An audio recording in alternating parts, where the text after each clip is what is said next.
What is up, my friends, and you're very welcome along to this World Cup roundup video here on Anfield Agenda. This is something I'm going to do after every round of games during the tournament. I'm going to have a little recap and look back over the major incidents and talking points of each round of games.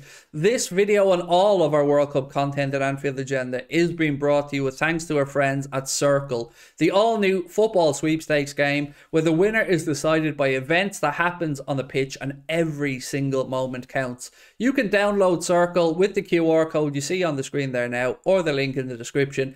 If you download Circl and use the referral code anfieldagenda, all one word, on sign up, deposit and place your first £5 in bets, our friends at Circl will match that for you with £5 in free bets to use as you like. There is free circles as well for you to try out if you want to do it before depositing. The next game up, I believe, is the second Portugal game if you want to join us for that free circle. It is a gambling product, age 18 plus to UK residents only. BeGambleAware.org is there for all of your responsible and safer gambling tools. Right, let's start off with the opening game of the World Cup.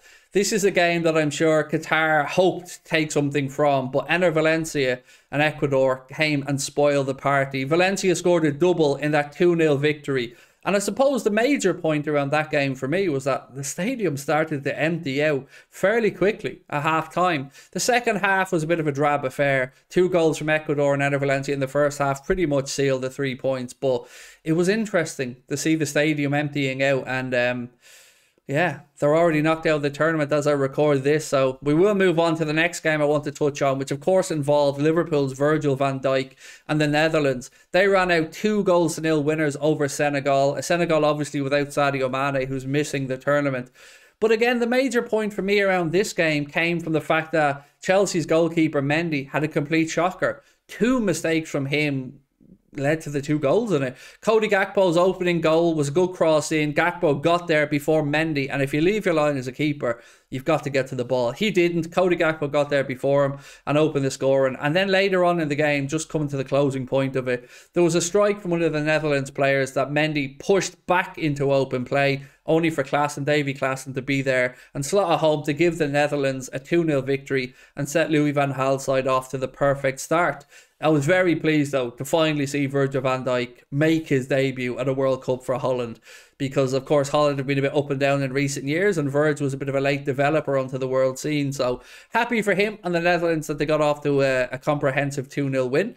England and Wales, well, they had contrasting fortunes, didn't they, in their opening game? England obviously involved in that absolutely crazy 6-2 game with Iran. Crazy for a whole number of reasons. 8 goals, but mostly what I remember it for was the 23 or 24 minutes of stoppage time that was in it. 10 in the first half, and I think it was given as 14 in the second half, but by the time Iran took their very late penalty, that was dragged out even further. But Gareth Southgate's men did get the win that they wanted to open the tournament. And interestingly enough, even though England scored 6, Harry Kane didn't score any of them. Now, full disclosure, I am recording this immediately after England have drawn 0-0 with the USA. So that's 2 games into the tournament now where Harry Kane has failed to find the back of the net. And that game was probably a fair result in all honesty today. Wales, though, Wales had a bit of an iffy opening game. The first 45 minutes, they were completely outplayed by the United States of America, who did take the lead, and a deserved lead with a very, very good team goal. Young Timothy Weah, son of George Weah, opened the scoring for them, only for Gareth Bale to salvage a point for Wales with a penalty in the second half. Wales, of course, were beaten by Iran today as well, so that's pretty much the end of Wales World Cup.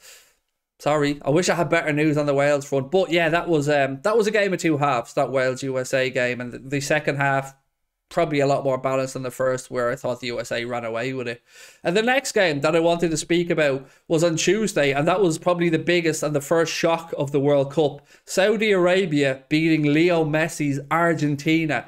Let's be honest, did any of us see this coming? I mean, I certainly didn't. I was sitting here speaking about Argentina as potential World Cup winners, and now they're in a position in their next game where they have to get points, or Leo Messi and Argentina will be headed home, and the dream of Messi finishing his career with Argentina and lifting the World Cup could be over. But you also have to give massive credit to Saudi Arabia for their victory.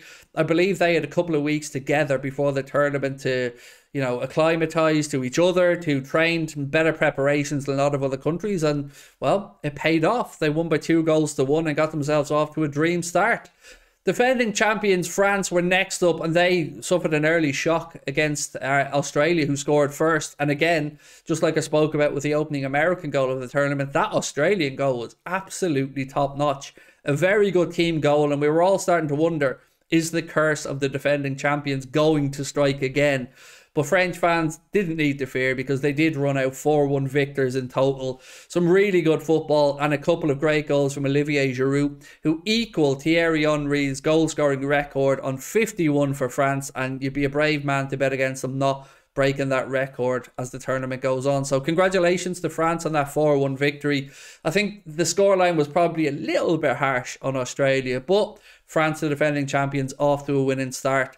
Then we had the next big shock result of the tournament. Germany beaten 2-1 by Takumi Minamino's Japan.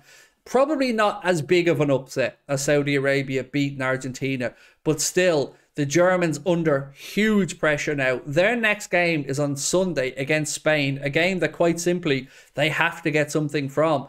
If Spain beat Germany, Germany are out of the World Cup at the group stages, and you would have to say that Hansi Flick's job would be in, well, it would be in a lot of question, wouldn't it? So I'm looking forward to that one, but again, I want to give huge credit to Japan on that 2-1 opening victory over Germany, a result which, I have to say, hand on heart, I did not see coming.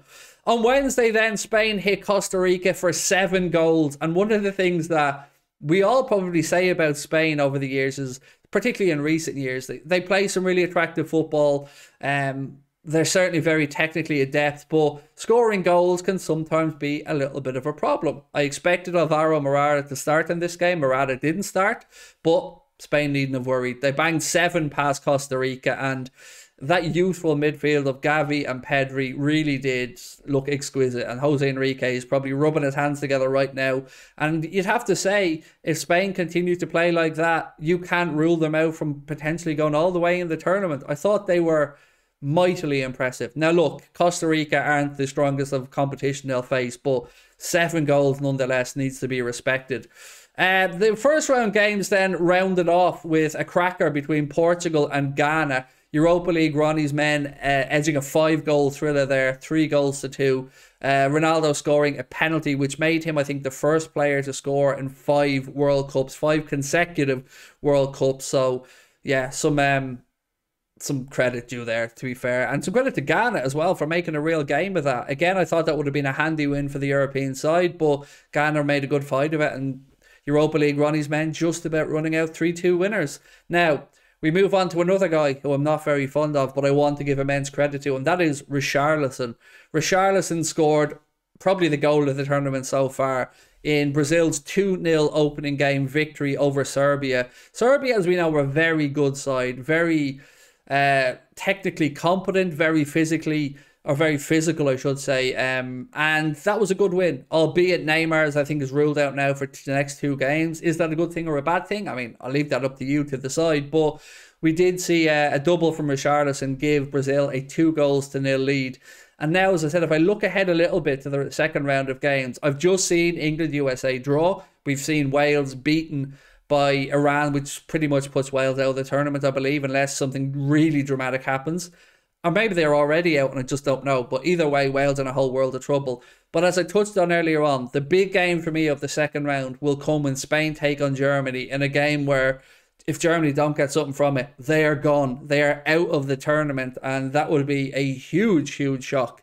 And another belter of a game to take into account takes place when Portugal take on Uruguay. Darwin Núñez versus Cristiano Ronaldo. Luis Suarez versus João Felix. Whoever you want to line up has the makings of a very good game.